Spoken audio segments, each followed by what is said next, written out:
ဒီနေ့ကတော့မဆိုသင်ငန်းကပ်ဖို့အတွက်ထွက်လာတာဖြစ်ပါတယ်ဒီနေ့မမရဲ့9နှစ်ပြီးဆုံးတာ9နှစ်ပြီးအထိတ်မှန်နေနဲ့မဆိုသင်ငန်းကပ်မလို့ပါဒါတော့ဘုံညောင်းသွားဖို့အတွက်အလှူရိုက်နေအလှူသွားတာခရီးတစ်တိုက်ပါဒါကြီးရဲ့သားလေးနာမည်ဘယ်လိုခေါ်လဲနာမည်ဘယ်လိုခေါ်နာမည်ဘယ်လိုခေါ်သားနာမည်ဘယ်လိုခေါ်ဝင်းရံခဝင်းရံသားနာမည်ဝင်းရံတူတာအော် sorry ဝင်းရံတူတာနော်ကိုဝိုင်းနာမည်ဘယ်လိုခေါ်ဖုန်ဖြီးထက်ဟုတ်ပါပြီခင်ဗျာ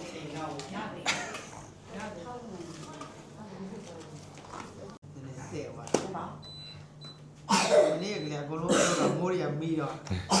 မနေ့ကလည်း9နာရီအာရုံသုံးကန်ကြောက်လို့မီးဒီမှာပြအခုပြောမူးကောင်းတယ်ဗျာဟိုင်ခဏတိုင်းစမောစမ်းရ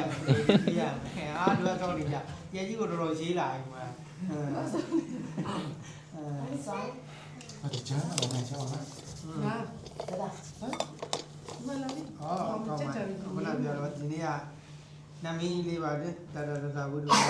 ဘက်ကကုဝေရကွယ်နမီးလေးပါလူပြည်စင်းပြီးတော့ဆင်းကောက်တာလေဆင်းကောက်တယ်ဆိုတာကုသိုလ်ကောင်းမှုလုပ်တဲ့လူဆင်းကောက်တာနော်ကိုယ်တိုင်ကိုကြပေါ့လာတန်းရှိရဲ့လာတော့ရှိရဲ့သူ့ရဲ့သားတော်တွေကဆင်းကောက်တာလေကဲအဲ့တော့အောက်ကတာလေးနဲ့တို့ကြသုံးချက်လက်ရှိမယ်ပြေးလို့